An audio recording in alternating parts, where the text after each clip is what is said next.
Alison, what we're looking at is a classic documentary photography series, and it lines itself very well with the historical aspect of some of the most well-known documentary photographer. Can you talk a little bit to the aesthetic and the purpose of documentary photography? I agree with you completely that this work relates to the early years of documentary photography. We think of people like the Photo League, but really as early as 1950, there was a change in the idea of documentary. And a lot of it lies at the feet of Walker Evans, who maintained that documentary photographs were by definition useful, and that his photographs were not useful, therefore they were art. And I was so happy when I first saw this work to see this kind of reversion to this earlier idea. They are traditionally documentary in the sense that they are a record of what was before the camera. They are unmanipulated. They attempt to tell a kind of truth, but they also have a very strong social function, which goes back certainly as early as Lewis Hine, the idea that if you shine a bright light on a social ill, it will go away. And that's exactly what's happening here, is that these photographs are about, in many cases, not in every case, neighborhoods of poverty, and that for many people, a public phone is a marker of poverty and of drug dealing and worse, even though in many cases that's not who's using them. It's the poorest of the very poor who continue to use public telephones. And it's my understanding that Frontier has maintained public telephones in some of the poorer neighborhoods of Rochester, even though they don't make any money at it, but because they're needed. And to be reminded of this important piece of infrastructure at a time when we're all thinking about infrastructure is actually very exciting. It's a wonderful hook for making a record of a troubled neighborhood. Absolutely. There's a power to this kind of photography that he tries to harness. Can you speak a little bit to the absence of people? Oftentimes when we see photography from certain neighborhoods, street photography tends to have people in them, but he purposefully decided to kind of elucidate the people or remove them and hide them from the landscape. Can you talk a little bit about that? Well, I think it makes it more universal, and it certainly allows us to consider issues of race without overtly saying this is a black neighborhood, although in Rochester the poorest neighborhoods are black neighborhoods. Yeah. But I also think that it evokes the timelessness of traditional documentary photography.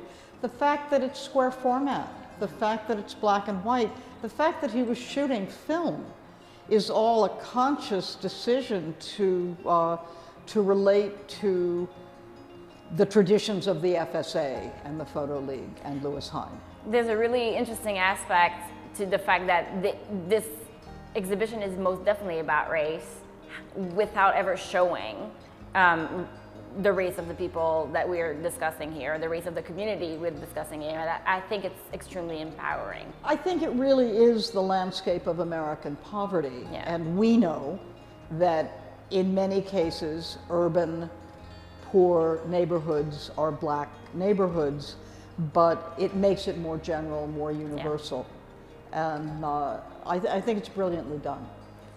There's something about the beauty of the image that makes the ugliness of the subject matter easier to absorb, and that's also somewhat typical of documentary photography or historical documentary photography. Well, I mean, I think that's very tricky business. You know, as early as 1937, Beaumont Newhall wrote an essay called "The Documentary Style in Photography," but his agenda was modernism.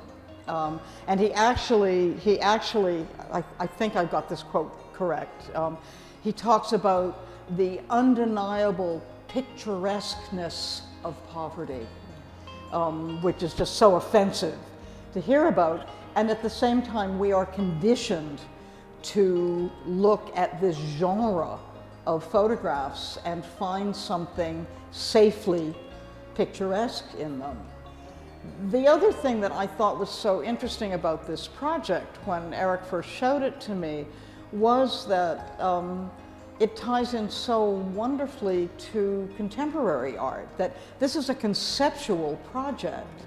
And I was reminded of the work that John Devola was doing in the 90s, where I think he called them accidental landscapes, where he would make a conceptual rule for himself, an isolated house, a stray dog, something like that. And every time he saw one, he would take a picture of it. But what he was really taking a picture of was the arbitrary surroundings of this trigger for making the photograph. And so the stories that are implied here with this wonderful, wonderful image of the lounge that has grown around this payphone tells you a whole story. And as someone who used to live in Rochester, I was intrigued to see the number of images in which, the evil Kodak building looms over the neighborhoods it's destroyed.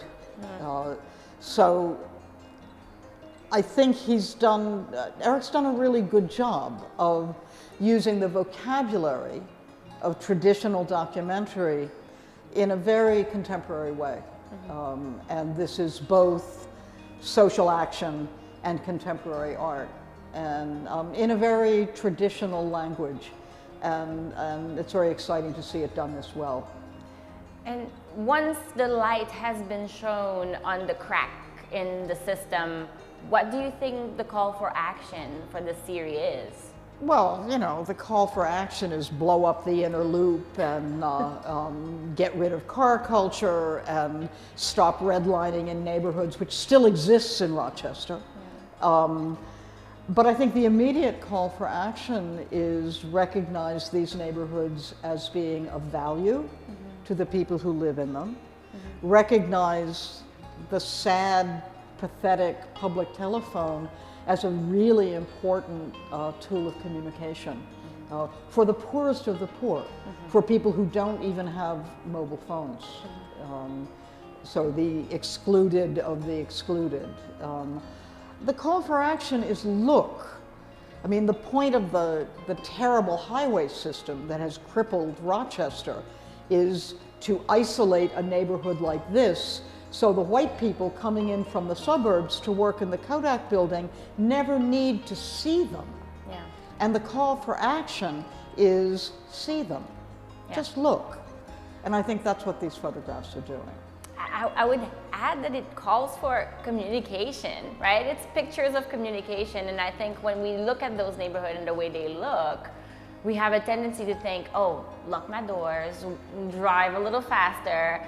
However, there's a call for communication here. There's a call for giving business to those businesses, to talking to people, and then to recognizing that the locking our doors kind of reaction is a prejudice, and that we have a role to play in kind of changing the look and the feel of those neighborhoods and giving access to people to communication tools that aren't something that we identify as quaint and vintage. I mean, we would be naive if we thought that photographs could really change the world. They can change consciousness. Yeah. They can become a rallying point, as Yeah. we've seen over time. But, what needs to happen is decent government. What needs to happen is a way for the tax revenues of the wealthy suburbs that don't have a lot of public telephones to make things better in the neighborhoods that are so poor that they're still using them.